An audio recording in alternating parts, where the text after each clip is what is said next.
Muy buenas tardes, les damos la bienvenida a la jornada sobre limitación de tratamientos en el marco de la Ley de Muerte Digna.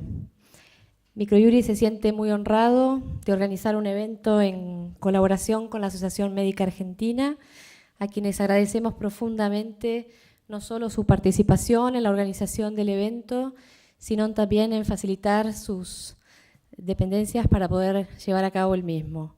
Microjury se ha propuesto como objetivo constituirse en uno de los principales referentes en la difusión de la problemática médico-jurídico y queremos que esto sea para Argentina y también posicionarnos en toda la región. Contaremos en el día de hoy con la participación de la doctora Daina Magnante, magíster en ética biomédica, Instituto de Bioética, Facultad de Ciencias Médicas, UCA, miembro del Comité de Ética del Instituto de Investigaciones Médicas Alfredo Lanari y presidente de la Comisión de Salud de la Legislatura de la Ciudad Autónoma de Buenos Aires. También estará con nosotros el doctor Jorge Jansenson, miembro honorario nacional de la Asociación Médica Argentina, especialista en gastroenterología, miembro titular del Tribunal de Ética de la Asociación Médica Argentina, presidente del Comité de Bioética de la Asociación Médica Argentina. Estará también con nosotros el profesor Dr. Miguel Falasco, vicepresidente de la Asociación Médica Argentina. Las palabras de bienvenida estarán a cargo del profesor Dr. Elías Hurtado Hoyo, presidente de la Asociación Médica Argentina. De esta manera damos comienzo a la jornada sobre limitación de tratamientos en el marco de la Ley de Muerte Digna y esperamos que los temas tratados contribuyan a su desempeño profesional. Muchas gracias. Buenas tardes. La doctora Irene nos ha pedido que le digamos unas palabras. La doctora está representando a Microjury, a su presidente Alejandro Poineman, no puede estar porque está en el extranjero, y le agradecemos la presencia del doctor Gabriel Fernández de esa organización. Para nosotros es un gran placer, acabamos de firmar un convenio apenas hace 2 meses, y este es el primer acto en conjunto, así que les pedimos disculpas las desprolijidades que puedan ocurrir, pero ambas instituciones vamos a tener lo máximo posible en el futuro de ir perfeccionándonos. Desde ya, para la Asociación Médica Argentina, Microjury haya cedido a la institución la factibilidad a nuestros socios de poder consultar libremente toda su documentación de jurisprudencia para la institución muy grande. Creo que eso para nosotros nos cierra muchas cosas de la medicina legal que estaban ligadas a esta institución. Me pareció oportuno recordarle que la Sociedad de Medicina Legal de la Asociación Médica Argentina se fundó en el año 1919. La Asociación Médica en 1891, cumplimos 120 años el año pasado. Y el primer presidente, que todos los que están relacionados a medicina legal tienen que conocerlo, de esa sociedad fue Nerio Rojas, el gran catedrático de la medicina legal argentina, y da la casualidad que de los 45 presidentes que hemos tenido en la institución, 2 estuvieron ligados a la medicina legal. El primero fue José Belvey, presidente de la Asociación Médica en el año 58 al 60, era psiquiatra, pero se dedicó a la psiquiatría, diríamos, forense, legal. Él llegó a ser hasta profesor titular de la Cátedra de Medicina Legal de la Universidad de Buenos Aires. Y el otro venía de otro ambiente, era tisiólogo, pero dedicado de plenitud a la medicina legal, fue Eduardo Capdurat, que fue 5 periodos, lo fueron religiendo, decano del cuerpo médico forense, tan importante en las actividades. Y también da curiosidad, le costó mucho estas actividades societarias y de actividades públicas a Capdurat. Fue 12 años presidente de la Asociación Médica Argentina. También vean cómo le dedicó su vida a las organizaciones. Bueno, yo también quería agradecerle, porque la ley se votó los primeros días de mayo, ¿se acuerdan ustedes de Muerte Digna? Yo quería agradecerle a un abogado que no conozco, que es el doctor Julio César Rivera, que en el Diario de la Nación del día 11 de mayo, el 12, le voy a hacer breve, no se lo voy a leer todo, voy a leerle lo que puso en un aporte que hizo. Él es catedrático de Derecho Civil de la Universidad de Buenos Aires.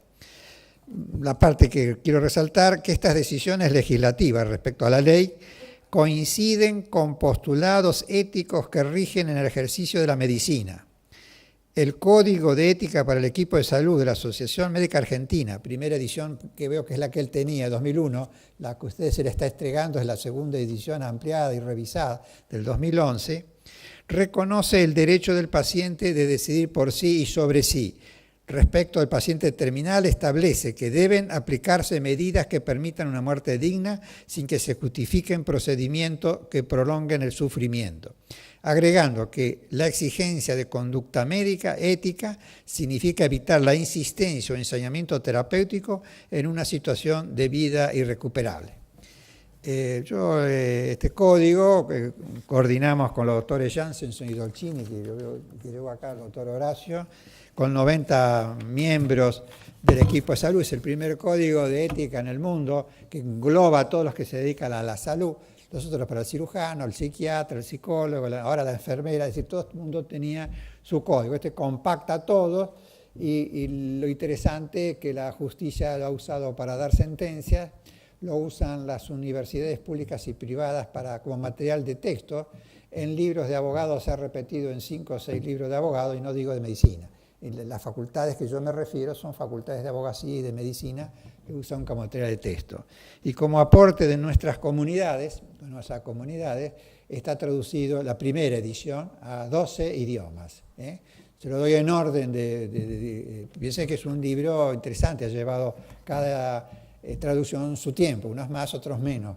En el orden de traducción, y con primer cultivo a un país que está sufriendo mucho, pero que está relacionado a todo esto, la primera traducción fue el griego, luego el inglés, el francés, el portugués, el ruso, el árabe, el hebreo, el italiano, el japonés, el holandés, el checo, y por ahí me olvido de algunos que se fueron haciendo cada uno con distintas comunidades. Y bueno, yo quiero agradecerle a todos los que contribuyeron a esto y les recomiendo, ya que están y veo que lo tienen, leer el capítulo 34 que se refiere a la muerte digna. Pensamos que este acercamiento entre la jurisprudencia, que está representada en este caso por la doctora Irene Rosenberg, y de este lado la Asociación Médica Argentina, sigamos contribuyendo. Lo interesante es que motivado este código y otras cosas más, la Corte Suprema de Justicia de la Nación, en el año 2002, salido de esto, nos pidió que le inscribiésemos y le registrásemos todos los peritos médicos de los 8 fueros federales. Y eso lo hacemos anualmente en el mes de octubre, gratuitamente. La poca contribución que se pone se paga en tribunales y va para la justicia. La AMA lo hace gratuitamente. Eso permitió ordenar la presentación y examinar los títulos. Está el doctor Juan Carlos García, acá, que era en ese momento el jefe de todos los peritajes, de todas las áreas de la Corte Suprema de Justicia de la Nación, que después que se retiró de esa área, se vino a colaborar a la Asociación Médica Argentina. Y es lo que esperamos con ustedes también, y lo que espera el grupo de Microjury, la contribución de todos para que sigamos haciendo crecer este país. Eso fue muy interesante, y a partir de ese momento tuvimos la suerte que con la experiencia previa en otros programas se pudiese efectuar con éxito. El desorden era muy grande. Juan Carlos García nos explicó ese día. De 25.000 registros quedaron menos de 8.000, 9.000, y de más de 5.000 médicos ahora se inscriben menos de 1.000.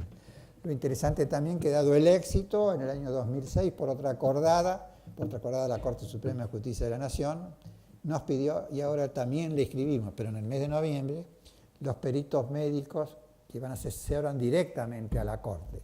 El entrenamiento que se había adquirido es muy grande, no hemos tenido ninguna queja. Hemos cumplido los 10 años de estar inscribiendo a los peritos médicos. Yo le agradezco especialmente al doctor Hernán Gutiérrez Saldívar, nuestro miembro honorario nacional, nuestro abogado de consulta, pero aparte es el presidente del Comité de Peritos Médicos, junto con el doctor Juan Carlos García y algunos más que nos acompañan.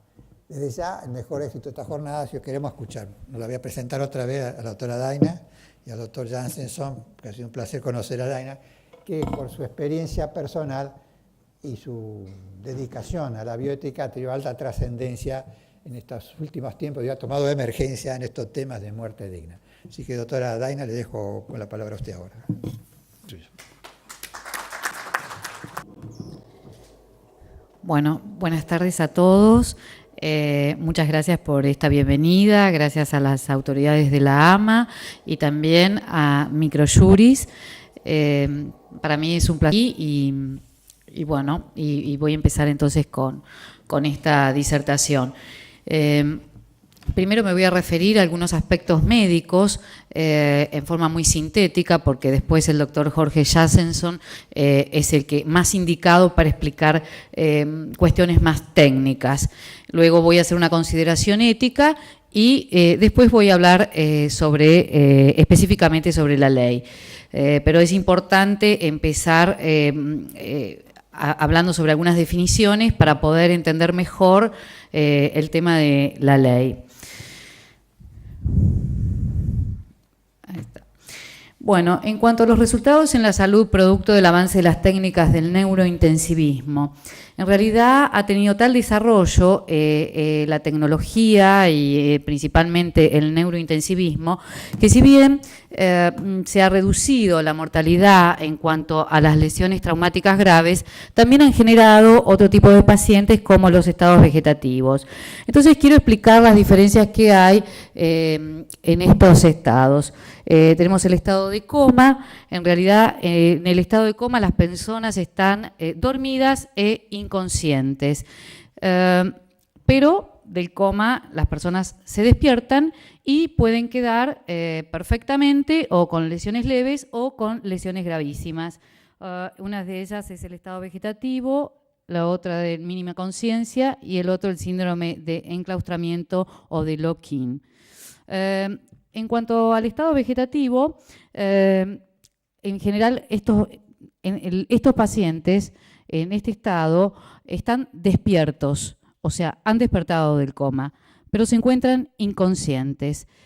En realidad, estos pacientes respiran por sí mismos en general, tienen actividad cardíaca y estos pacientes miran pero no ven, oyen pero no escuchan. Sigamos. Estos son algunas fotos de pacientes en estado vegetativo, porque no es como en las películas que uno ve, que permanecen tal cual como son, así que aunque sean un poco impresionantes, pero es necesario que a veces la gente tome conciencia de lo que es esto. En cuanto al estado vegetativo, es persistente durante los 3 primeros meses de una lesión hipóxico-anóxica y se considera permanente luego de estos 3 meses. En cuanto a las lesiones traumáticas, dentro del año se considera estado vegetativo persistente y luego de ese periodo toda la doctrina médica mundial ha considerado que no se han podido recuperar de su conciencia. A veces se ve en los medios que alguien se recuperó luego de 10 años o 15 años, pero la realidad es otra. Seguramente estos pacientes no estaban en estado vegetativo y habían sido mal diagnosticados, pero con la tecnología que hay en estos momentos es muchísimo más fácil y certero determinar cuando una persona se encuentra en estado vegetativo sin confundir con otras patologías. En cuanto al estado de mínima conciencia, acá implica la conservación de algún área de la corteza cerebral, pero desde el punto de vista funcional es igual al estado vegetativo, o sea, no tiene conciencia sobre sí mismo ni tampoco sobre capacidad de interactuar con el medio. Y el síndrome de enclaustramiento es absolutamente lo contrario al estado vegetativo. En estos casos, la corteza cerebral se encuentra indemne, a diferencia del estado vegetativo que está dañada la corteza cerebral. En este caso se produce un cortocircuito entre las comunicaciones y lo único que estos pacientes pueden hacer para comunicarse es a través de movimiento de sus ojos. Pero a diferencia del estado vegetativo, el paciente está absolutamente consciente, mira y ve, oye y escucha. Últimamente, gracias a la tecnología, para estos pacientes ha sido muy importante para su calidad de vida, porque a través de una computadora pueden manejarse mejor y vemos así a muchas personas que lo hacen. Los puntos comunes es los cuidados que se deben realizar sobre estos pacientes y se presenta siempre el dilema ético-médico con respecto a los estados vegetativos, cuando un tratamiento es ordinario y cuando no lo es.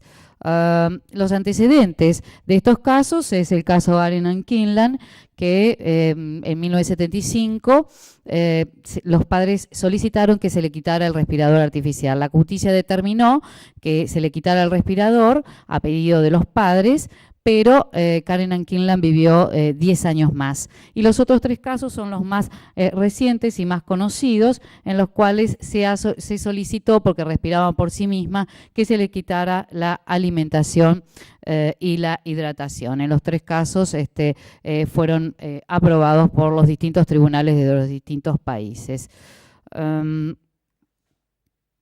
Pero en el mundo hay muchos casos en esta situación y bueno, y se producen este dilema en cuanto, por un lado está el derecho a la vida y por el otro a rechazar determinados tratamientos que ya no son adecuados para la situación. Pero ahora vamos a empezar por la parte más bien bioética, y para esto quiero empezar con definiciones primero de eutanasia, porque va a ser más fácil luego entender la ley. Yo tomé esta definición, que es la que utiliza la Asociación Europea de Cuidados Paliativos.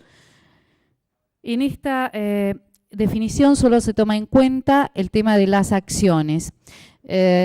Y aquí tenemos que hay una acción, una intención, una administración de drogas por parte de un médico, y siempre es el pedido por la persona, porque si no estuviera ese pedido, en realidad estaríamos hablando de homicidio. Recordemos que en nuestro ordenamiento jurídico no está la figura de la eutanasia, o sea que siempre se considera homicidio. Esta definición también la utilizan el doctor Gherardi y muchas otras doctrinarios, pero no existen muchas definiciones más, porque siempre se ha hablado de eutanasia directa, indirecta, pasiva, activa. Eso no se ha dejado de utilizar hace muchos años, pero sí existe otra definición, porque siempre nos preguntan, ¿y qué pasa con la de omisión? Y esta es la sostenida por el personalismo ontológico que sostiene la Iglesia Católica, pero también se sostiene por otras corrientes, porque recientemente salió un documento del Comité Europeo que en enero, en el cual aconseja a los países a que incentiven la realización de las directivas anticipadas para así procurar proteger más los derechos humanos de cada una de las personas. Y en ese documento explica que no trata en este caso los temas sobre eutanasia y dice, ya sea por acción o por omisión, y que las rechaza también. Entonces consideramos que siempre también existen. Entonces hay se trata de una misión que por su naturaleza, en su intención, procura la muerte, con el fin de eliminar todo dolor. La eutanasia se sitúa en el nivel de las intenciones o de los métodos utilizados. Entonces tenemos aquí que la eutanasia se produciría ya sea por una inyección letal o también por la omisión de tratamientos. Pero sucede que en las acciones la intención es absolutamente necesaria. En cambio, el tema de las omisiones es mucho más complejo.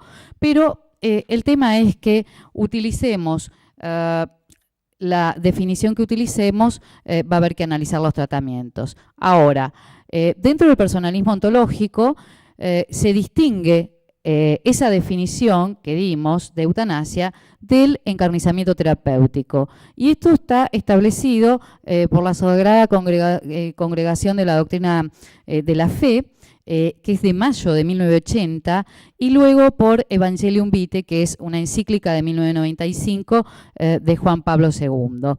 Entonces, el encarnizamiento terapéutico son ciertas intervenciones médicas ya no adecuadas a la situación real del enfermo. por ser desproporcionados a los resultados que se podrían esperar o bien por ser demasiado gravosos para él o su familia. Y acá tenemos dos aspectos. Un aspecto objetivo que está referido a la cuestión técnica médica y una cuestión subjetiva que se trata de la gravosidad para el paciente o su familia. En realidad, el tema de la ordinariedad, bueno, el magisterio de la Iglesia expresa tanto el rechazo de la eutanasia como el encarnizamiento terapéutico. Y se trata de dos extremos denominados eutanasia y distanasia. También esto lo hace el Consejo Europeo de Cuidados Paliativos. Pero ¿qué sucede? Utilicemos, como dije, una definición u otra, debemos determinar qué tratamiento es proporcionado o no para la situación de cada paciente. Desde hace muchos años, desde 1970, se han utilizado los principios anglosajones que estuvieron expresados en el informe Belmont de 1969 para investigación sobre sujetos humanos. Luego, esto se sistematizó en el libro de Bichamps y Childress y son los que se usan comúnmente en la clínica médica. Tenemos el principio de autonomía, que es la capacidad de actuar con conocimiento de causa y sin coacción externa.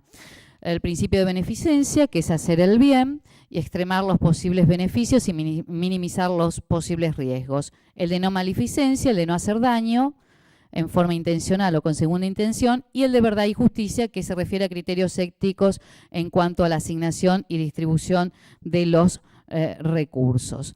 Ahora, esos principios son excelentes y la doctrina a veces no se ha puesto muy de acuerdo en eso. En general, a veces surgen críticas con respecto a la jerarquización de los mismos. Eso lo dice Gracia, lo dice Schreche y lo dice Hooft. Pero recordamos que los moralistas durante más de 500 años han tratado sobre el tema de la ordinariedad y la extraordinariedad de los tratamientos. Pero ese concepto ha ido evolucionando y en 1980 la Congregación para la Doctrina de la Fe cambia el término, suplanta lo de ordinario y extraordinario por proporcional, como iguales. Pero uno de los últimos trabajos es el que el sustentado por Mauricio Calipari, y la novedad de este trabajo es que ha utilizado la proporcionalidad y desproporcionalidad como términos diferentes de la ordinariedad y de la extraordinariedad, pero articulándose. Entonces utiliza es una teoría en la cual realiza una evaluación en 3 fases. En la primera es la evaluación de la proporcionalidad, la segunda de la ordinariedad y la otra es una síntesis clasificatoria. En cuanto a la evaluación objetiva, que es la primera fase de evaluación, esta está a cargo del equipo médico o de los médicos. Se trata de evaluar ese tratamiento desde el punto de vista técnico-médico en relación con el logro de un determinado objetivo de salud o conservación de la vida. Y este autor dispone o muestra una guía que no es taxativa para poder evaluar esa proporcionalidad. Y uno de los factores muy importantes son las expectativas razonables de eficacia médica real. Y esto tiene que ver con, o sea, son los beneficios, se trata de la previsión razonable de los efectos benéficos que puede procurar a un paciente determinado en una situación clínica específica y en relación con un objetivo médico preordenado.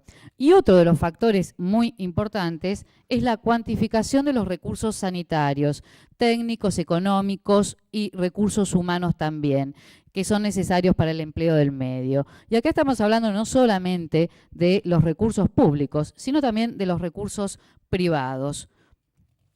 Entonces, haciendo esta evaluación desde el punto de vista técnico-médico, se podrá decir que un medio es proporcionado hasta el momento en que se demuestra médicamente adecuado en dicha situación para alcanzar la finalidad que le es propia, sin causar daños o riesgos excesivos para la salud del paciente. En la segunda fase de evaluación se toma la ordinariedad o se evalúa la ordinariedad o extraordinariedad de un tratamiento, y esto toma en cuenta los aspectos subjetivos. Estos aspectos son dependientes del paciente y hay una característica principal que está representada por cierta imposibilidad física o moral para su empleo. También enumera algunos factores que el paciente tiene en cuenta para determinar si él está de acuerdo o no con un tratamiento.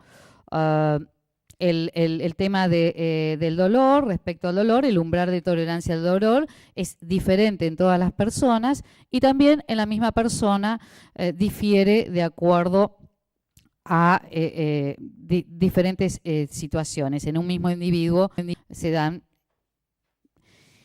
Y también hay otros aspectos para tomar en cuenta para evaluar esta ordinariedad o extraordinariedad. Y una importante es un bajo índice de eficacia global del medio en relación con los beneficios. Y esto está evaluado por el propio paciente. Son aquellos beneficios que realmente son alcanzables, pero para el paciente son de tan baja entidad que no equivalen casi a nada. Entonces, luego, cruzando estas variables descriptivas, se obtienen otras categorías descriptivas a las cuales le corresponde un modo de obrar en base a tres clásicas situaciones morales: obligatoriedad, facultatividad o ilicitud. Y tenemos así que cuando un medio es considerado proporcionado desde el punto de vista técnico-médico y para el paciente es considerado un tratamiento ordinario, ese modo de obrar es obligatorio. Y tengamos bien en cuenta esto porque esto sirve después para decir qué pasa con la eutanasia. Cuando un medio es considerado proporcionado por parte del equipo médico y extraordinario por parte del paciente, el modo de obrar va a ser facultativo. Cuando este medio, esto es muy importante, cuando un medio ha sido considerado desproporcionado desde el punto de vista técnico-médico, aunque para el paciente sea considerado ordinario, ese modo de obrar es ilícito. O sea, convengamos que los médicos también pueden decir: hasta aquí llegamos y no podemos seguir haciendo una práctica invasiva sobre tal paciente. Y cuando tenemos un medio considerado desproporcionado desde el punto de vista técnico-médico y extraordinario por parte del paciente, ese modo de obrar es ilícito. Este autor concluye en que en realidad el último responsable de su salud es el paciente. Esto no quita que haya una relación médico-paciente en el cual, por supuesto, el médico va a procurar de que ese paciente, en la medida de posibilidades que tenga de curarse, lo va a intentar. Pero en definitiva el último responsable es el paciente y siempre se tiene en cuenta esa autonomía de la voluntad. Ahora voy a referirme un poco a la alimentación e hidratación, que es seguramente el tema más controvertido en el mundo y en nuestro país, y ahora últimamente en función de la aprobación de la ley de muerte digna. Y yo quería hacerlo desde una postura del ontologismo, del personalismo ontológico, puesto que a veces se confunde mucho y no se sabe bien qué es lo que se piensa dentro de la Iglesia respecto a esto. Yo hice un estudio sobre esto y que fue mi trabajo de tesis y y partí desde el documento de Juan Pablo II, que fue de 2004, referido a los pacientes en estado vegetativo. Y como bien dice Juan Pablo II, este tratamiento se debe considerar en principio ordinario y proporcionado. Y esa palabra en principio da la sensación de que no es terminante, y así lo es. Gómez Lobo, porque también se discutía si esto era un acto natural o un acto médico, y Gómez Lobo explicó que la inserción de la sonda, la prescripción de las sustancias, el monitoreo del paciente y los eventuales efectos colaterales son prerrogativas del médico. Por lo tanto, globalmente entendido, es un acto médico, porque en un pueblito sin médicos es imposible suministrar alimentación en estos pacientes. Calipari también, el que utilizó toda esta metodología, lo hace también respecto a la alimentación y a la hidratación, tomando los aspectos objetivos, técnicos, médicos y también los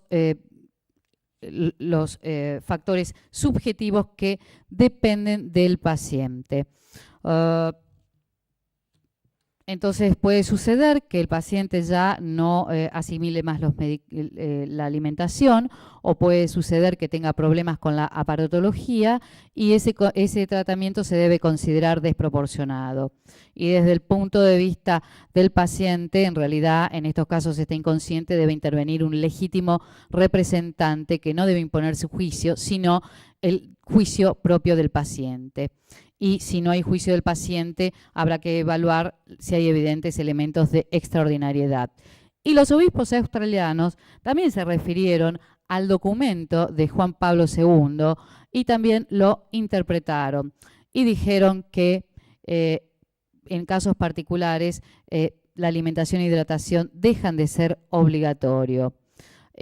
Además de, como dije, el no asimilar los alimentos o el de que tenga problemas con su aparatología, también tiene que ver cuando existe gravosidad para el familiar o para su familia, y por lo tanto no se puede hablar de eutanasia cuando se quita ese tratamiento.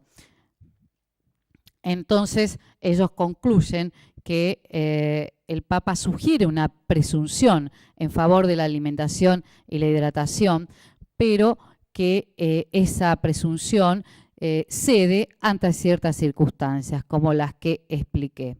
Y gravosidad entendemos que tiene que ver mucho más con la onericidad o con los gastos. Tienen que ver con implicancias económicas, con implicancias psicológicas y con la misma dignidad del paciente, porque a veces estos pacientes solamente viven porque se les mantiene la alimentación, como lo hemos visto públicamente en muchos programas.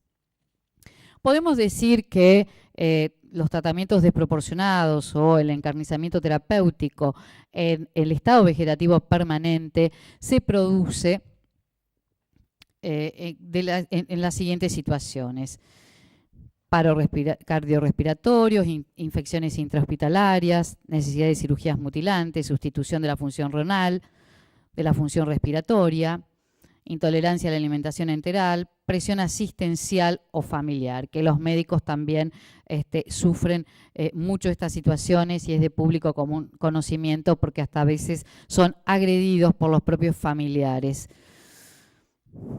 Pero también, teniendo en cuenta el caso en concreto, estas situaciones se pueden dar cuando el estado vegetativo no es permanente, y máximo cuando hay claras manifestaciones de voluntad expresadas por el paciente con anterioridad al hecho. Bueno, voy a hablar un poquito, nada más dar la definición de los cuidados paliativos, porque ya que está la ley, en realidad la nueva ley, si bien se les da el derecho a rechazar tratamientos, también les da derechos para recibir cuidados paliativos. Y esta es una definición de la Asociación Europea de Cuidados Paliativos. Es un abordaje que mejora la calidad de vida, ya sea de los pacientes y de las familias, cuando hay una enfermedad que amenaza la vida.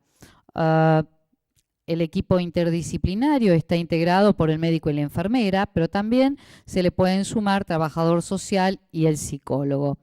Y también ministros de fe, kinesiólogo, farmacéutico, terapista ocupacional y voluntarios no profesionales. En realidad, en nuestro país no se realizan en todos lados estos cuidados paliativos y en la cuestión pública son muy pocos los lugares en donde hay equipos de cuidados paliativos y que se han hecho a través de muchísimo esfuerzo por parte de los propios profesionales.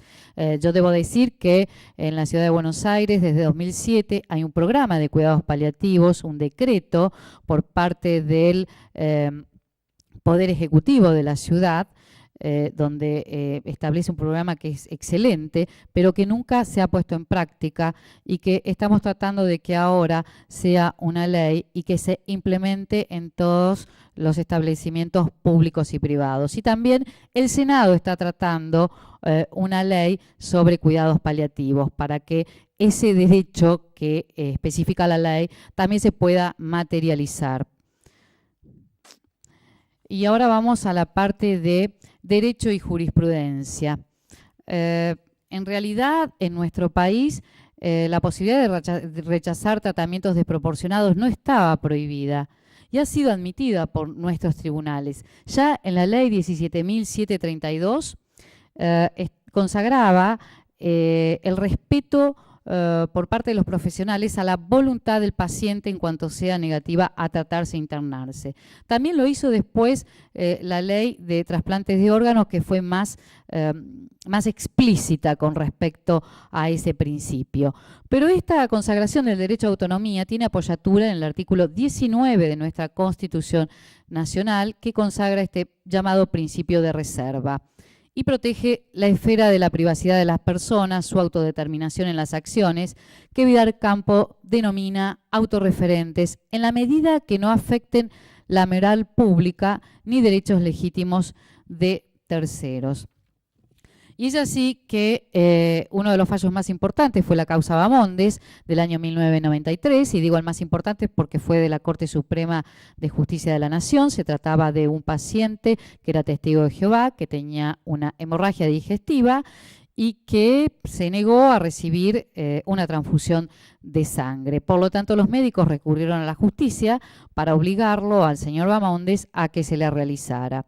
Pero entre que esta acción estaba en curso, Bamondes se sanó sin la transfusión, y aunque se había tornado abstracto el tema, la Corte decidió expedirse igual para sentar un precedente. Y así dijo que se debe respetar la voluntad del paciente, invocando el respeto por la persona humana, reconociendo el señorío sobre su vida, cuerpo, identidad, honor, intimidad, creencias trascendentales, remarcando que se trataba del señorío a su propio cuerpo. El otro caso fue el caso Parodi, un caso de Mar del Plata, donde un señor que tenía diabetes tenía una gangrena, por lo tanto los médicos indicaron realizarle una operación mutilante en su miembro inferior izquierdo. El señor Parodi se negó, entonces los médicos también recurrieron a la justicia y el juez Hoff, que estaba a cargo de la causa, luego de varios dictámenes de haberse encontrado con el paciente que estaba en plena lucidez, falló a favor de la autonomía de este paciente. Es decir, este paciente, si lo relacionamos con la metodología que expliqué anteriormente, eran beneficios realmente alcanzables, pero la verdad que para Parodi eran de tan poca entidad que equivalían casi a nada. Y el último caso es un caso público, caso Albarracini, que me voy a expedir un poquito más adelante porque tiene puntos importantes. El tema es que esto suscitaba inconvenientes cuando se trataba de personas que no podían expresar su voluntad respecto al rechazo de ciertos tratamientos. Entonces, esto era necesario que hubiera una ley que clarificara. había una sentencia de la Corte Suprema de Justicia de la provincia de Buenos Aires de febrero de 2005, cuando el esposo de una mujer que quedó en estado vegetativo luego de dar a luz al cuarto hijo, solicitó a la justicia que le quitaran todos los tratamientos que tenía su mujer y también la alimentación y la hidratación. En realidad fue rechazada la petición. Aquí había un problema porque si bien el señor era también el curador, es Mariucci, porque también fue un caso público y hace un tiempo había salido en Página 12 una entrevista a Alejandro, donde explicaba que luego del rechazo de esta petición, Mariucci vivió 12 años más en este estado.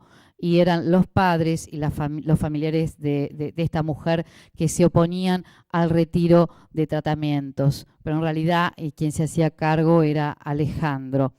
Esta gente vivía afuera también y venía solo a visitarla.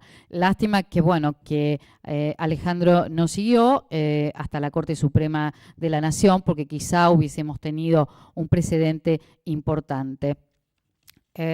Lo que tiene de importante este fallo es el voto de los jueces Kogan y Hitter, que sostuvieron que en principio la decisión corresponde al paciente, pero en caso de incapacidad la misma puede delegarse en los parientes más cercanos. Y así esta decisión debe ser unánime. Pero afortunadamente la ley también vino a salvar esto, porque decisión unánime de todos los parientes es un poco complicado y complejo, y más si no todos viven en un mismo lugar y si no y más máxime que algunos tienen más obligaciones que otros y más relación afectiva que otros. También Roncoroni, Kogan y Sorian coincidieron en reconocer la importancia de las directivas anticipadas que estaban ausentes en este caso. Consideramos que el equipo médico junto con los familiares son los que se encuentran en mejores condiciones para determinar qué tratamientos ya no son beneficiosos para su persona, teniendo en cuenta principalmente los deseos del paciente.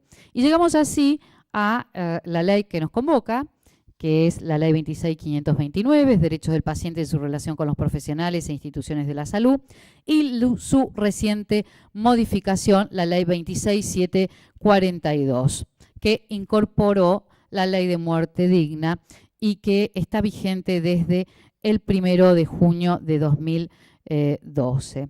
Esta ley todavía no se encuentra reglamentada, la 26.529 tampoco, y la reglamentación está ya a firmarse por el Poder Ejecutivo. Ya la ley 26.529, que se promulgó en 2009, hablaba y establecía el tema de la autonomía de la voluntad. El paciente tiene derecho a aceptar o rechazar determinadas terapias o procedimientos biológicos con o sin expresión de causa, y esto es muy importante, como así también a revocar posteriormente su manifestación de la voluntad. Y por eso dije que ahora me iba a referir al caso Albarracini, que fue público. Se trataba de un hombre de 38 años que en la vía pública fue víctima de un robo, por lo cual quedó en estado de inconsciencia por un disparo de arma. Entró inconsciente a la clínica y se determinó que se supo que él era testigo de Jehová, que había firmado una directiva anticipada para no ser transfundido, y este documento había sido firmado y también certificado por escribano público. Y en este fallo la Corte se remite al fallo Bamondes de 1993. La diferencia que había con Bamondes es que Bamondes estaba consciente y Albarracini no estaba consciente, y fue el padre que ejerció esta acción ante los tribunales para solicitar que se transfundiera a su hijo.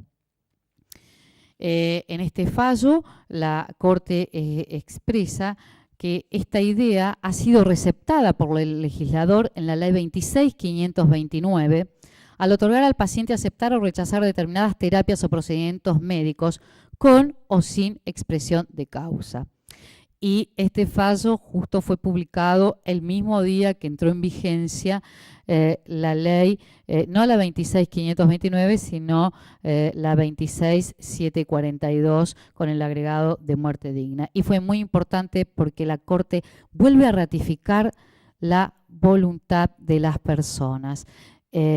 Yo digo que hubiese sido un escándalo jurídico que la Corte hubiese fallado diferente, salvo que hubiese encontrado evidencias de que Albarracini había cambiado su voluntad y la Corte justamente mandó a un médico, más que por ver su salud también, era para ver si era capaz de poder expresarse.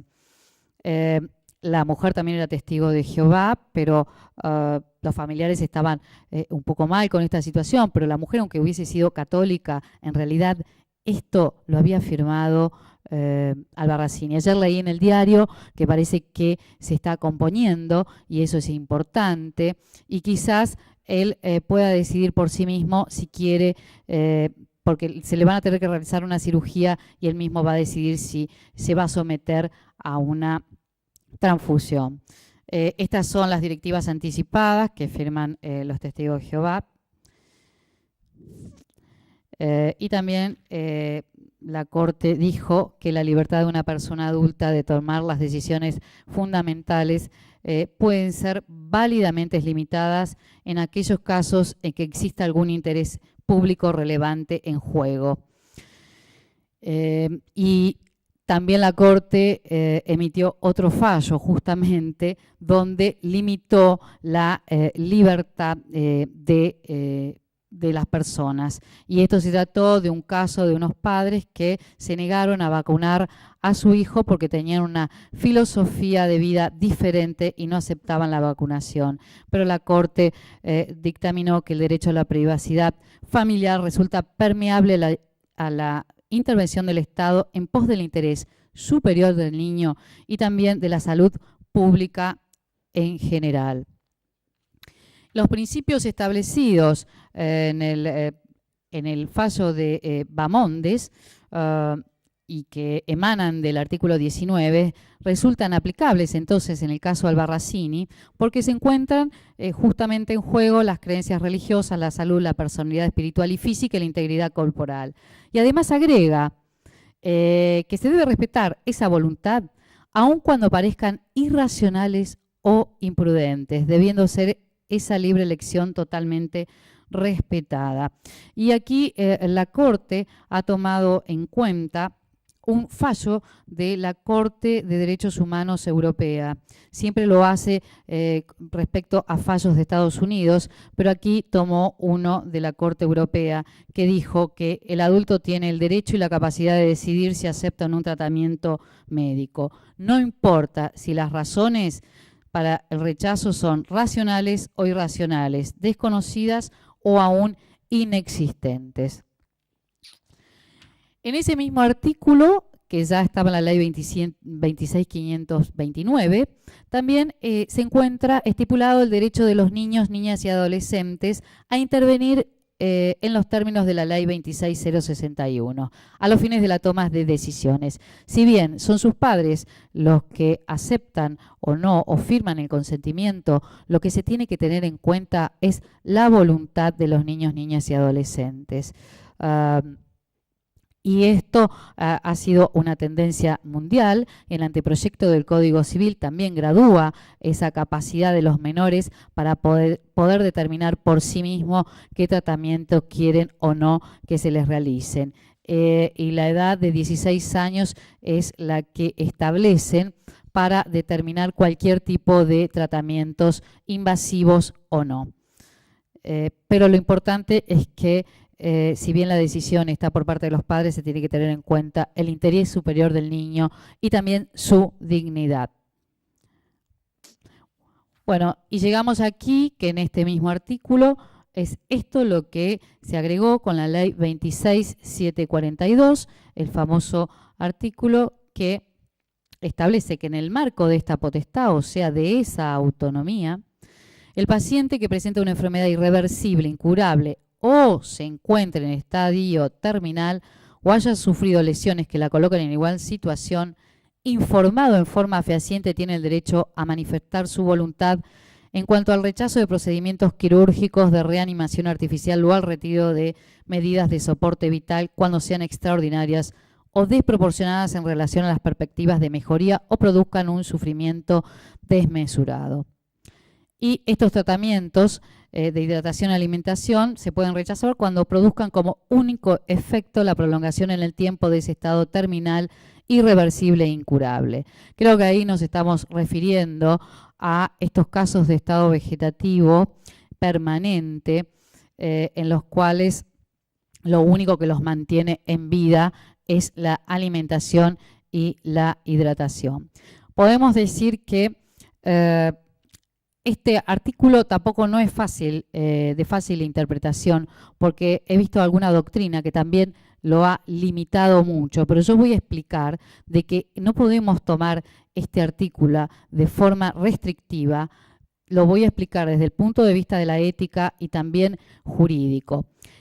Acá los senadores, porque yo fui parte en esto también en lo que pude, o sea, asesoré con mis conocimientos, y estuve en alguna sesión justamente cuando se reunieron las comisiones en el Senado para que luego pasara al recinto. Y bueno, una de las senadoras discutía en que en realidad debería ser, se deberían cumplir las tres cuestiones: irreversible, incurable, y en lugar de o fuera y. Si bien no es perfecto este artículo, yo prefiero que sea y, porque en este artículo yo voy a exponer que entran cuáles son las enfermedades que están dentro de este artículo, y que es el estado vegetativo, las enfermedades oncológicas, el estado terminal de enfermedades crónicas, enfermedades neuromusculares, y digo, y por qué no el paciente crítico. Si terminal, los cuidados paliativos definen como el paciente terminal, en lugar de terminal, que es una palabra que se ha dejado de usar, y son enfermedades que en realidad amenazan la vida, también sucede con el paciente crítico, que es el típico paciente de terapia intensiva. Aparte, convengamos que no es lo mismo los tratamientos referidos a reanimación, ventilación mecánica, cirugías o alimentación e hidratación, porque la doctrina es conteste en que la alimentación e hidratación es lícita quitarla cuando el paciente ya está en estado vegetativo permanente. Bueno, va a ser más claro en todo esto el doctor Jorge Jassenson, que es especialista en estas cuestiones. Pero, entonces, y los tratamientos que se pueden rechazar son estos que dije: procedimientos de reanimación artificial, hidratación, alimentación, procedimientos quirúrgicos. Pero ¿qué pasa? Entonces, de acuerdo a la metodología que yo utilicé, la podemos volver a utilizar para ver cuáles son proporcionados y desproporcionados, u ordinarios o extraordinarios. Entonces, tenemos acá que cuando un medio es considerado proporcionado desde el punto de vista técnico y ordinario desde el punto de vista del paciente, este modo de obrar es obligatorio. Entonces, ¿cuándo se produciría la eutanasia por omisión? Cuando ese tratamiento es considerado proporcionado y ordinario por parte del paciente. Pero ¿por quién está dada esa obligatoriedad en definitiva? Por el paciente. Por lo tanto, es difícil que se produzca una eutanasia por omisión, y además se tienen que evaluar los tratamientos. Y acá seguimos: medios proporcionados y extraordinarios, modo de obrar facultativo. Y acá tenemos uno muy importante, como los dije antes, que cuando un medio es considerado desproporcionado desde el punto de vista técnico-médico, ese modo de obrar es ilícito. Y dije que un médico también se puede oponer a seguir realizando prácticas o tratamientos sobre un paciente, y sobre todo por la dignidad de ese paciente o por el interés superior del niño, aunque su familia o aunque el paciente mismo lo considere que es ordinario. Y en esto hay jurisprudencia, ya sea desde Estados Unidos como de Europa, en los cuales médicos se opusieron a estas prácticas y recurrieron a la justicia. Y los tribunales dijeron que ellos no pueden obligarle a ningún médico a realizar o no un tratamiento, porque son los médicos los que están en condiciones de decidir qué tratamiento ya es proporcionado o no para la situación de un paciente. Es lo mismo que si los médicos le dicen a un juez cómo tiene que hacer una sentencia. Y yo en mi tesis también tenía un caso en el Hospital Fernández, donde había un paciente que estaba ya en estado vegetativo y estaba internado en el hospital, en los cuales había que, tenía una osteomielitis y había que hacerle una cirugía. Resultó que los médicos se opusieron porque en realidad ya era desproporcionado y además corría riesgo el equipo médico de contagio. Y además la distribución de los recursos en realidad no era racional, pero la mujer que vivía con él se opuso, entonces esto se llevó al comité de ética, el comité de ética se expidió en el mismo sentido que los médicos y fue a la justicia, pero bueno, esto quedó sin resolver porque el paciente falleció. Por eso digo que los médicos también pueden oponerse.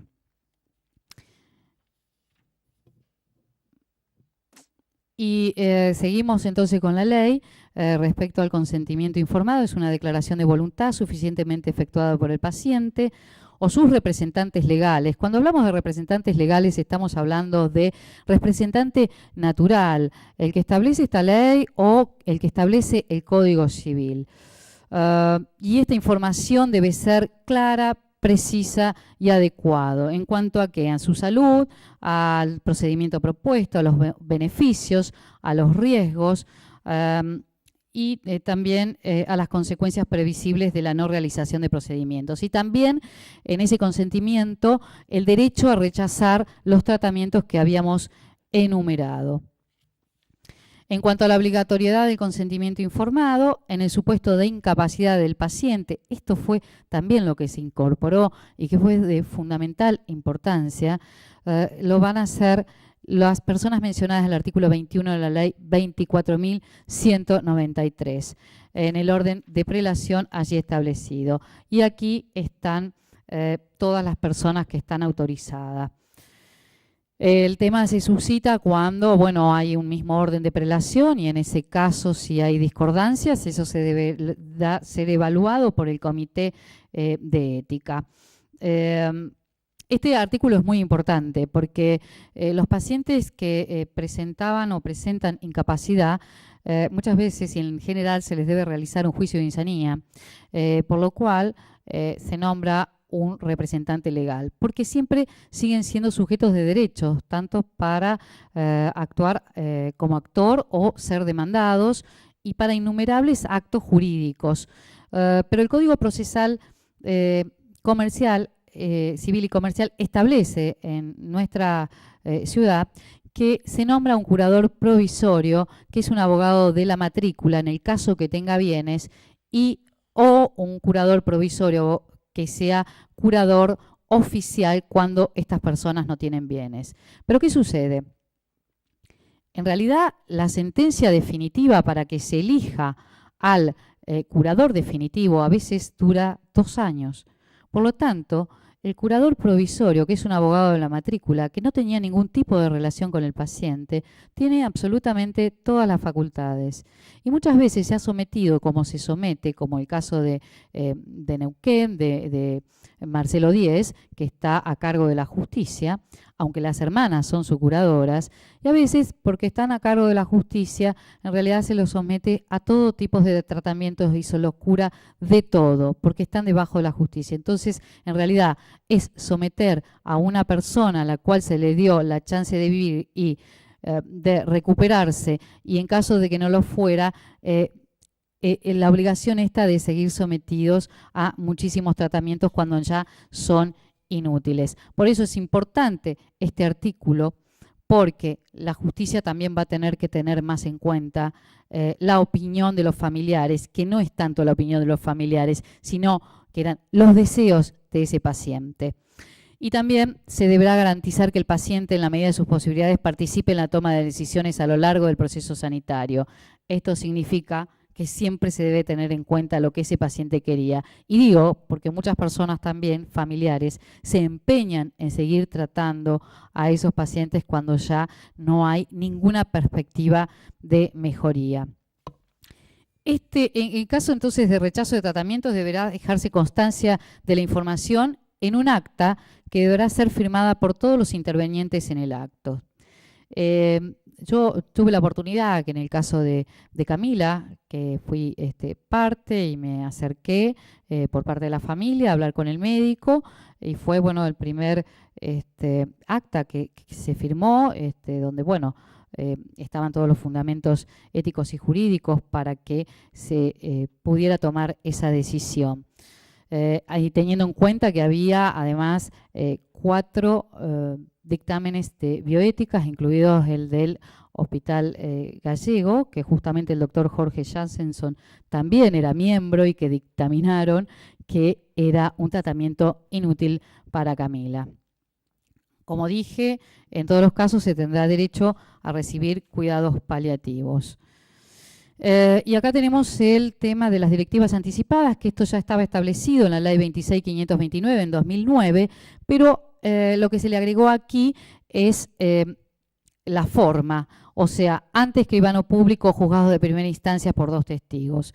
En realidad, me parece que no fue muy feliz el decir que se tiene derecho a rechazar cuidados paliativos. En realidad puede ser como no, pero cuando una persona va teniendo más dolor, va a requerir seguramente el cuidado paliativo. Y es lógico que en un primer momento tenga negación porque implica pensar que es el final de su vida. Y otro tema es esta expresión, salvo las que impliquen desarrollar prácticas eutanásicas, las que se tendrán como inexistente. En realidad, esto debió ser quitado porque confunde mucho y porque puede haber problemas con las directivas anticipadas, o podrían haberlas definido. Por eso fue que expliqué desde el punto de vista de las 2 definiciones, ya sea la de por acción o por la de omisión, para que podamos llegar a determinar entonces cuando estamos ante una práctica eutanásica.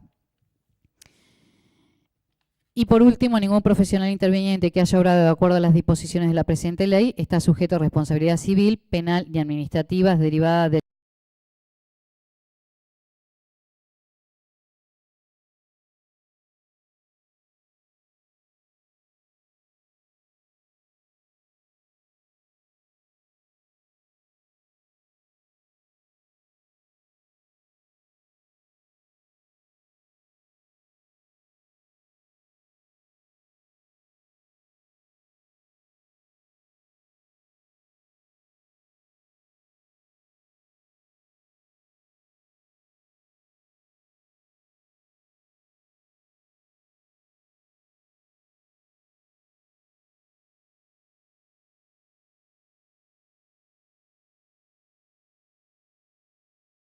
protocolos existentes a los que establezca cada institución o servicio. Y como dijo Juan Pablo II, curar si es posible, pero prestar asistencia siempre. Muchísimas gracias.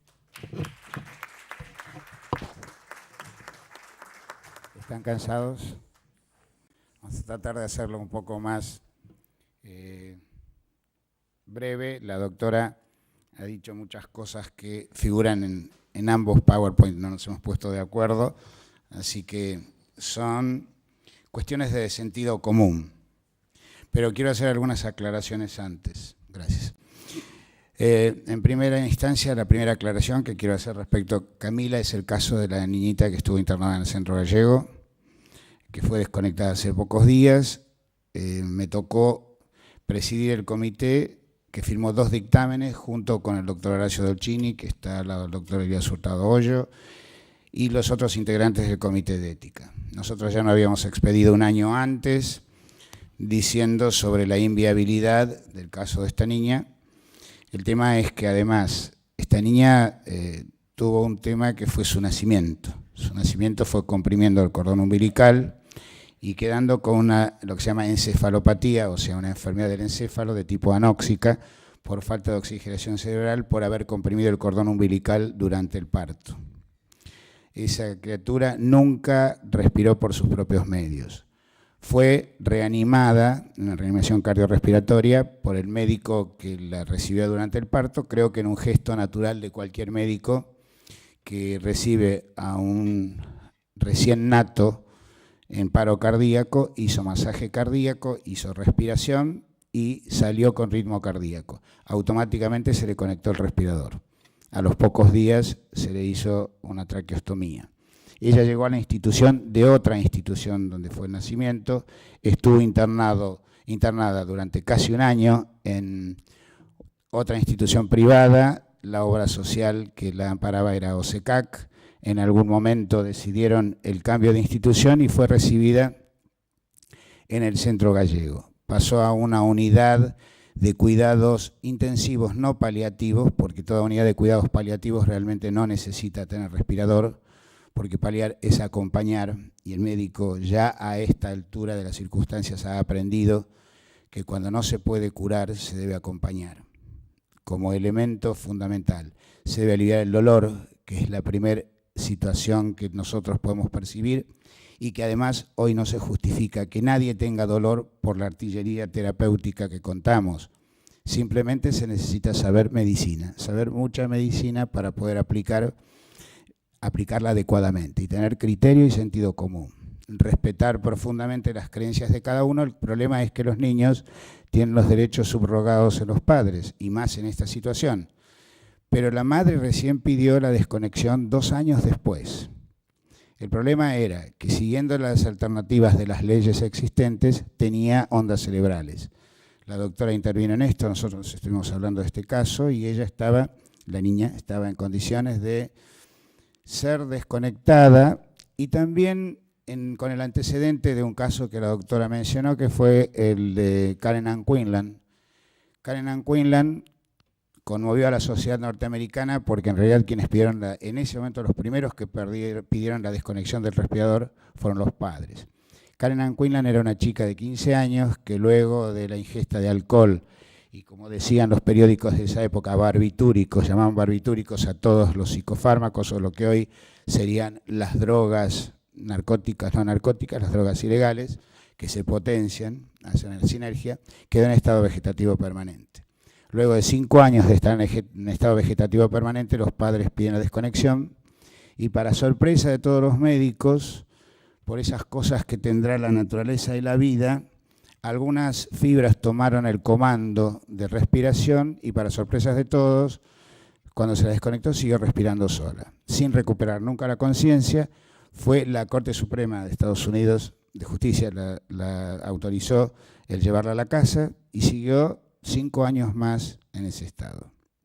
El caso de Nancy Cruzan fue un caso similar, pero bueno, cuando algo conmueve a la sociedad se moviliza, las leyes aparecen, siempre aparecen después de las situaciones. Primero aparecen los problemas y luego las leyes. Y con eso pasó lo mismo con la declaración de la muerte cerebral, que primero fue para poder hacer la ablación de órganos, y luego para todas las otras cosas que hemos ido viendo. Hasta que el perfeccionamiento de las leyes llega hoy a decir claramente que el estado de muerte cerebral es muerte, a todos los efectos, a todos los eventos. Una vez que se dice muerte cerebral, se está frente a un cadáver.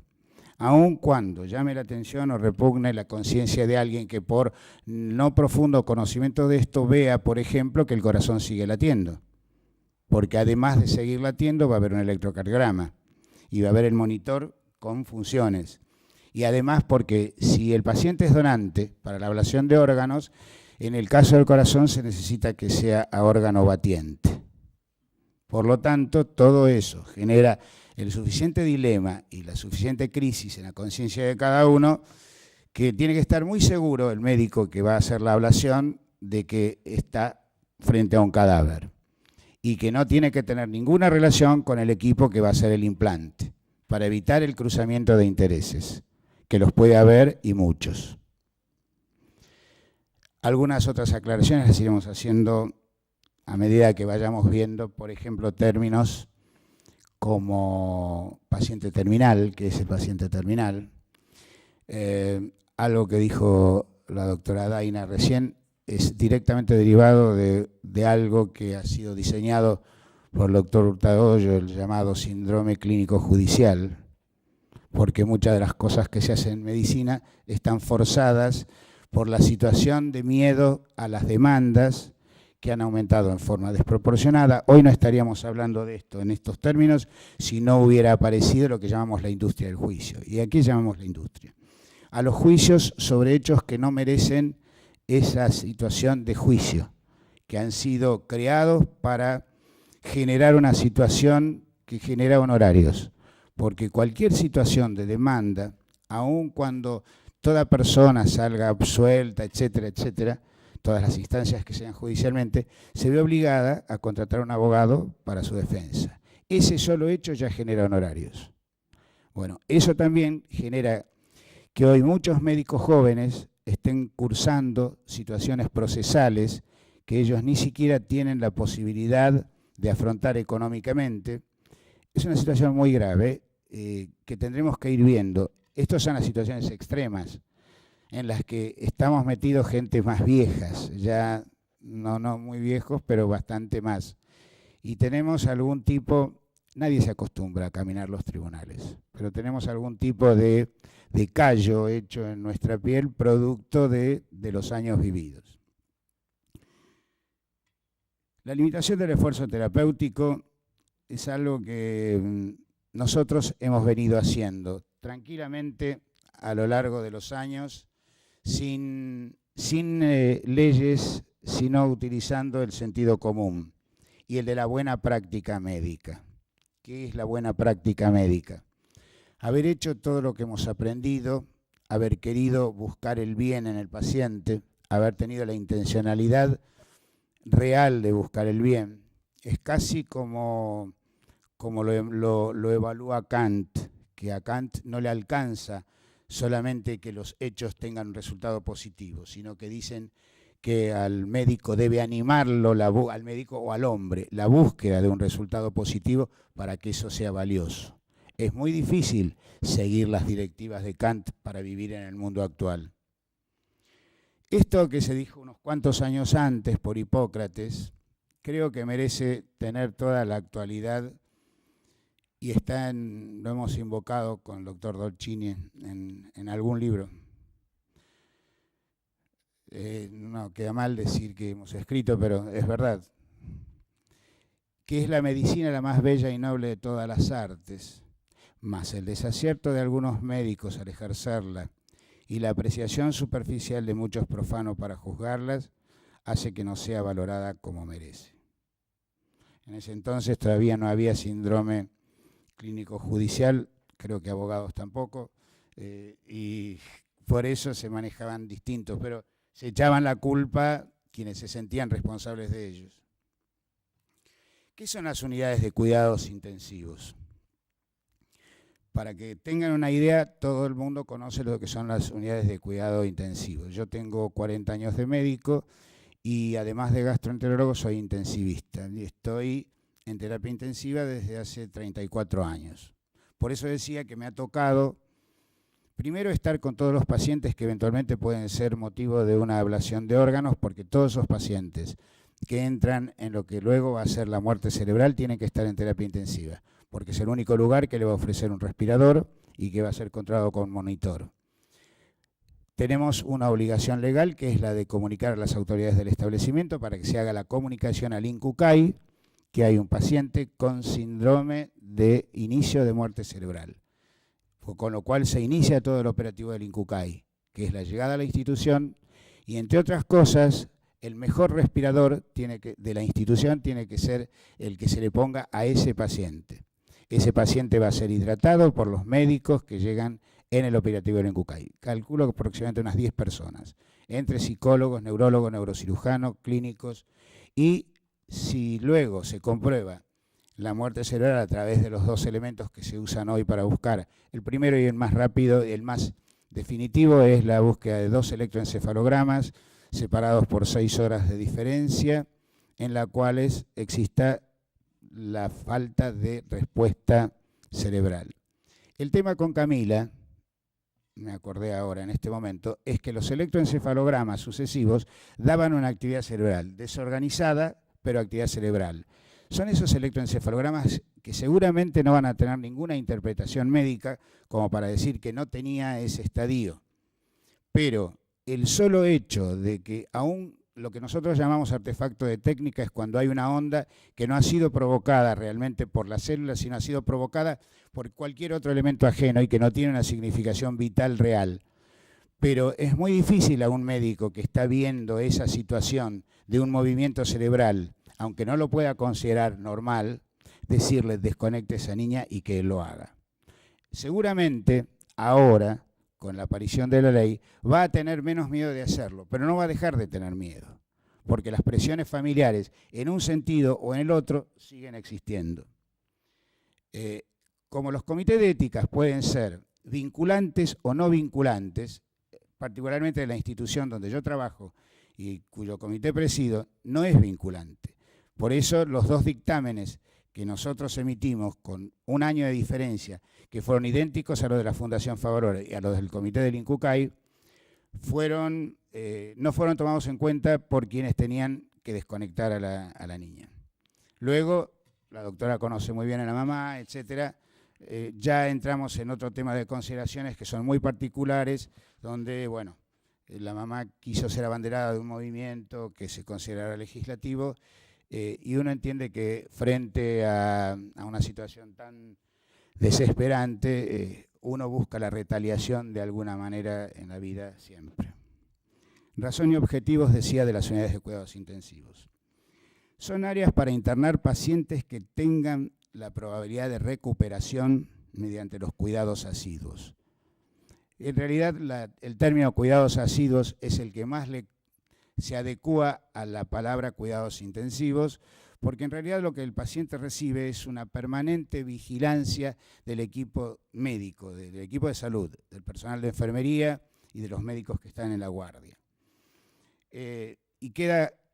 Para que queden claro quiénes son los que pueden ser internados en terapia intensiva, queda el hecho de aclarar la probabilidad de recuperación, porque de lo contrario, uno termina internando ante la desesperación de un médico a las 3 de la mañana, de un médico más joven, termina internando un paciente oncológico terminal, que voy a decir una frase que puede sonar vulgar, pero para especificar la amplitud de las metástasis, uno a veces dice que tiene metástasis hasta en la almohada.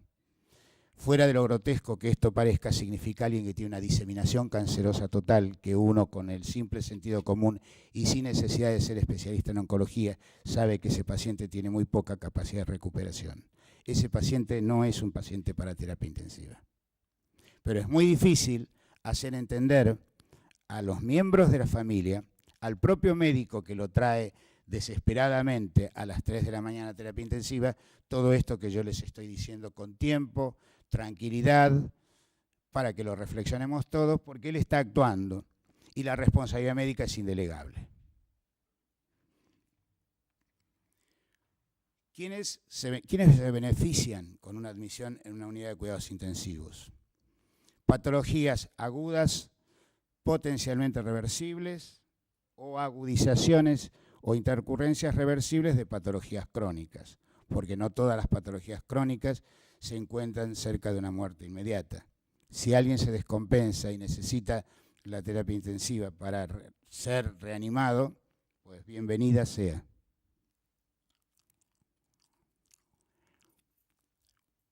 En terapia intensiva es donde se lleva a la máxima expresión el esfuerzo para evitar la muerte de un paciente, sea adulto o niño. Se lleva a la máxima expresión en todo lo que ello significa, terapéuticamente con lo que existe, científicamente con lo que el médico sabe, de cuidado con lo que la enfermera aporta, y porque prima un mandato no escrito, pero presente en todas las mentes y en la matriz cultural de nuestra sociedad. Todo parece posible bajo el paradigma, la vida es preferible a la muerte. Eso es lo que la sociedad aún, y por más que haya leyes, va a seguir creyendo. Pero al paciente hay que evaluarlo. Hay que conocer su historia clínica. Hay que evaluar el motivo de internación. Hay que reconocer los informes de las interconsultas. Hay que recoger opiniones de los otros profesionales. Eso en agudo, piensen ustedes, en el momento en que alguien está requiriendo su ingreso a terapia intensiva, no da lugar para que filosofemos. Nosotros lo hacemos con mucho gusto porque es la disciplina que nos apasiona después que pasó todo esto. En el momento de la acción y del acto médico que se torna imperioso, uno no camina por la vida con un manual de condiciones ni con un libro de ética bajo el brazo para saber qué debo hacer o qué no debo hacer, ni tampoco con un código, ni civil ni penal. Somos profesionales, actuamos con la mejor de las intenciones y sabemos que, lo que recién decía, que debemos saber mucha medicina y eso realmente es algo que merece que sea divulgado porque no se puede mirar ni la medicina a través de pequeños ojos de las especialidades, ni siquiera ejercer una profesión de tanta responsabilidad si lo que uno hace no es digno de nuestro propio reconocimiento, porque ahora lo vamos a ver. ¿Qué es lo que nos vamos a cuestionar en un ingreso a unidad de cuidados intensivos? El paciente con enfermedad terminal, cuando está descompensado y uno ve que de esa descompensación puede salir sin cambiar su futuro de enfermedad terminal, uno termina ingresando a ese paciente y el propósito es revertir la situación de descompensación y que luego vuelva a su habitación, a estar acompañado de su familia, a la búsqueda de lo que en realidad todo ser humano necesita cuando está cerca de la muerte, y es compañía. El médico también la puede hacer. Nada va a sustituir la de los afectos, pero también como médico eso es algo que tenemos que aprender. El paciente añoso, llega el paciente, yo tenía un paciente de 102 años en la terapia intensiva. Ahora, jamás se me hubiera ocurrido rechazarlo por el hecho de que tuviera 102 años. No tengo ningún argumento. Era un paciente que tenía una neumonía. Yo lo interné por la neumonía que tenía y no lo excluí por los 102 años que tenía, porque de lo contrario, ¿en qué me estaría convirtiendo? El que decide quién debe vivir o morir, son frases ya que me suenan a cliché. Nosotros hace muchos años que no las aplicamos. Jamás se nos hubiera ocurrido una cosa por el estilo. Respecto a los testigos de Jehová, yo también fui protagonista en la década del 80 de una chica de 23 años, testigo de Jehová, que se estaba bañando y explotó el calefón de alcohol que utilizaba. Cayó sobre su cuerpo el total, la quemó desde su rostro hasta los pies. El esposo, que tenía 25 años, se negaba no a una transfusión, se negaba a que le hiciéramos la antitetánica. En ese entonces no existía la antitetánica por ingeniería genética, era hecha por un pool de sangre, como se hacían todas las gamma globulinas hiperinmunes, y la antitetánica era una de ellas.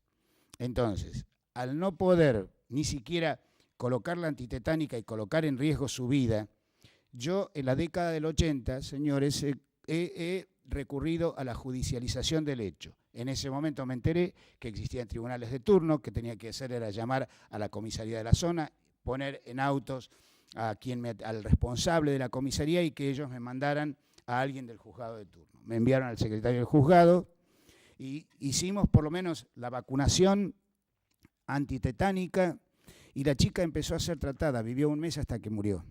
Empezó a ser tratada por los cirujanos plásticos. Tuvo que recibir unidades de plasma.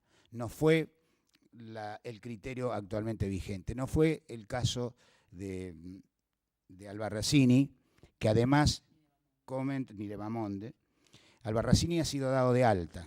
Albarracini ya está en su casa.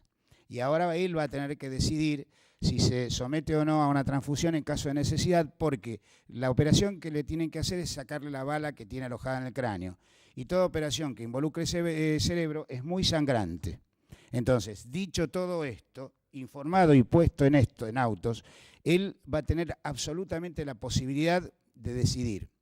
Dando clase hace pocas semanas, como ya el caso estaba vigente, yo se lo comenté a mis alumnos que no estaban de acuerdo con la acordada de la Corte, con el dictamen. Yo me sentí feliz de ese dictamen.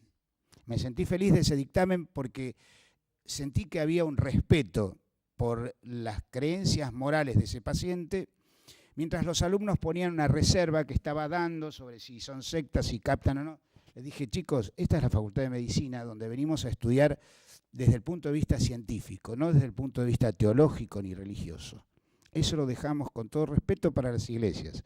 Pero en este caso, lo que tenemos que hacer es qué es lo mejor que podemos hacer por este paciente. ¿Usted cree que se va a salvar, doctor? Y yo creo que tiene posibilidades de salvarse. Por suerte, los hechos sucedieron como yo pensaba, pero podría no haberse salvado. Pero ahora él se va a ver en esa disyuntiva. Y veremos, es muy interesante, es muy doloroso que algo que va a ser terriblemente doloroso para una persona, para nosotros sea interesante. Pero bueno, esta es la vida del científico también, y asistencial, porque nosotros estamos en la trinchera. El paciente que está con sufrimiento extremo. Esto es algo que yo vuelvo a insistir. Nadie debe llegar al sufrimiento extremo. Tenemos la suficiente cantidad de farmacología, farmacoterapia para ofrecer. Existe la morfina, que es un muy noble fármaco que solamente hay que saber cómo usarlo. Y eso se aprende. Se aprende estudiando en los libros de farmacología y en la práctica. Y tenemos sustitutos de las morfinas, que son otros opioides. Si nuestra primera función es calmar el dolor, como se ha dicho siempre en nuestra facultad, eso es lo que debemos hacer. Nadie debe llegar a padecer ese sufrimiento extremo. El paciente que expresó su voluntad de no ser reanimado. En estos casos, siempre que hablamos de reanimación, hablamos exclusivamente de la reanimación cardiorrespiratoria. Eso nos cuestionamos nosotros, si alguien ha escuchado que el paciente lo dijo. En este momento con la ley fundamenta que nosotros hagamos lo que dignamente creemos que ese ser humano es capaz de tener, es capaz de vivir. Yo siempre pensé en la dignidad de las personas, pero nunca me remonté a ninguna ley, lo pensé porque lo pensé para mí. Es muy tremendo pensar que yo esté violando la dignidad de una persona para atenerme al cuidado de la matrícula. Yo me ocuparé de que esto esté dentro de lo que la matrícula me permite hacer. No es difícil, no es terrible, no hay por qué violar determinadas situaciones.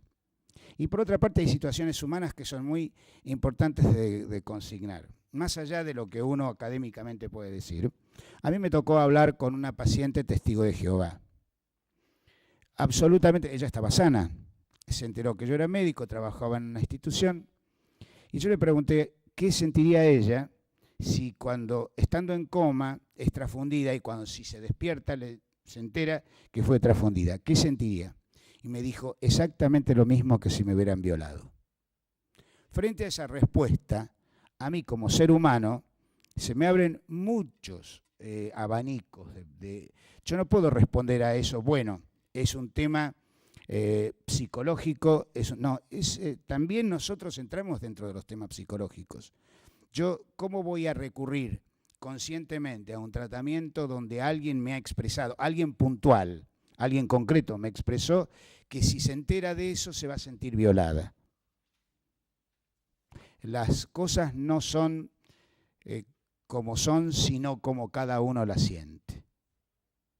Eso es algo que debería ser más tenido en cuenta que lo matemático, que las tablas que indican qué hacer primero, segundo, tercero, sino pensar qué es lo que el otro sentiría y qué sentiría yo en el lugar del otro. Del paciente del que se desconocen sus deseos. En definitiva, este caso me ofrece menos dilemas, porque si se desconocen sus deseos, actúo con el proceder clásico de la medicina sin tantos dilemas. Los problemas asociados. ¿Cómo es la relación médico-familia? Ya no solo la médico-paciente. Las familias conflictivas nos generan a todos nosotros un grave problema porque presionan o por el abandono de tratamiento o por el continuar con tratamientos no viables que se llaman futiles. Porque cuando un tratamiento deja de ser efectivo, el concepto bioético es el de futilidad médica. ¿Cómo es la relación médico-paciente? La familia es claudicante. Con esto quiero decir, la familia baja los brazos inmediatamente, entra en una situación depresiva, no quiere saber más nada, porque también esto existe. Existen las familias combativas que pelean esto hasta adelante y lo van a seguir. Existen las familias que bajan los brazos rápidamente. La familia conflictiva, cuando ya hablamos de familia conflictiva es porque ya ha venido siendo conflictiva desde mucho antes de llegar a esta situación. Ya la hemos visto conflictiva desde el primer día. Y eso nos atemoriza, digámoslo con toda verdad. ¿Por qué? Porque estamos permanentemente pensando, y no es una paranoia, que si es una familia conflictiva vamos a caer dentro de un síndrome, ya estamos en un síndrome clínico judicial, porque ahí vamos a estar actuando para protegernos de un juicio probable, no sabemos si va a estar, pero muy probable, y proteger también la matrícula. Pero la vida a cualquier costo, aún el costo de la dignidad de morir, es un desvío de los objetivos que deben guiar la atención de los pacientes y sus familiares. Los problemas asociados es qué es lo que nos va a quedar a nosotros, siempre. ¿Hemos actuado correctamente? ¿Habremos hecho todo lo que podíamos? ¿Tenemos diagnóstico de certeza? Pero es un tema, por eso somos médicos. Si no nos quedara nada de esa, ni siquiera autocrítica diría, pero autopregunta, de estar seguros, bueno, dormiríamos muy mal. Para poder dormir bien, yo siempre digo que uno tiene que tener estas cosas claras, por lo menos la certeza de que hemos actuado correctamente. Cuando se hace una reanimación cardiorrespiratoria, nos podemos encontrar con resultados no deseados a pesar de haber sido técnicamente correcta. Por ejemplo, hacemos la reanimación, pero el paciente, aún habiendo sido inadecuada o porque se demoró mucho tiempo, nos avisaron tarde, el paciente queda con una encefalopatía anóxica, que es la que recién decía que es lo que tuvo Camila. Nada más que con Camila no tuvo tiempo de conocer ninguna otra cosa, porque desde su nacimiento pasó a esto. Esto nos lleva a lo que llamamos estado vegetativo permanente. Y el estado vegetativo permanente, sí quiero que se entienda, como decía la doctora Daina antes, todo el mundo habla o escuchamos o vemos en los diarios que alguien se despertó 15 años después y nosotros lo creemos y lo miramos con horror. Yo quiero que piensen deportológicamente. Si todos nosotros sabemos que los clubes aseguran a los jugadores de fútbol en los millones de pesos o dólares que se pueda hacer, no lo hacen por beneficio del jugador. Están todos los seguros endosados a nombre del club. ¿Por qué lo hacen? Supóngase que un jugador sufre una lesión de ligamento cruzado, tiene que ser operado, en la rodilla es, y ese jugador está 6 meses sin jugar. Si ustedes vieran, después de 6 meses sin mover la pierna, cómo está la pierna está así, hecha un palillito. Y necesita toda la rehabilitación para recuperar la masa magra, o sea, el músculo que perdió. Si eso le pasa a alguien que tiene una quietud de 6 meses, ¿cómo se imaginan que está un cuerpo humano después de 15 años? ¿Alguien puede creer esa noticia dada por un diario con grandes letras diciendo que alguien se despertó después de 15 años y quería bailar la muñeira y todo lo que fuera? Esto genera nuevos dilemas éticos y siempre vamos a ir dilema tras dilema. Y viene el dilema de las medidas de soporte vital. Si el paciente responde, todo bien. Si el paciente no responde, se encuentra en estado vegetativo permanente, del cual puede haber 2 salidas. Retirar las medidas de soporte vital en algún momento, que es lo que recién decía la doctora, o mantener las medidas de soporte vital. Siempre a los médicos nos resultó más fácil conectar a un paciente al respirador que desconectarlo, por una cuestión humana, meramente humana. Por suerte, el médico no deja de ser humano aún actuando como médico, no se despersonaliza. Mantenimiento de las medidas de soporte vital en el paciente que ya sabemos que no es recuperable. Es los casos que conocemos. Eso se llama encarnizamiento terapéutico o distanasia. Son términos equivalentes. El encarnizamiento terapéutico fue prohibido por la Asociación Mundial de Médicos. Es un organismo internacional. Más allá de que nosotros sepamos que no corresponde, de hecho fue prohibido, pero son entes ajenos a nuestro país. Pero ¿por qué hay que caer o pensar que nosotros vamos a incurrir en encarnizamiento terapéutico? No debemos. ¿Hay sufrimiento del paciente? Nosotros decimos que no porque creemos que no. Alguien puede decir con total y absoluta certeza, siendo absoluta y puramente organicista, seguramente puede decir, pero yo no estaría tan seguro de que se pueda afirmar todo con tanta certeza. Creo que siempre nos llegó por lo menos la hora de perder la omnipotencia. Hay sufrimiento de la familia, sin duda. Hay agotamiento de los recursos económicos familiares, sin duda. Y también de los recursos económicos institucionales. Y esto tiene mucho que ver con la ética y la bioética, porque la asignación de recursos en forma equitativa para una sociedad es fundamental. Y acá no estamos hablando de las ecuaciones costo-beneficio tan sajonas, a veces que parecen tan frías, sino que estamos hablando de cosas que son reales, cuando tenemos que administrar recursos limitados. En aquellos casos donde los recursos terapéuticos modernos, y cuando hablo modernos hablamos de la alta tecnología, constituyen un cruel procedimiento de retrasar la muerte en lugar de prolongar la vida, y eso se llama futilidad, eso es la definición de encarnizamiento terapéutico.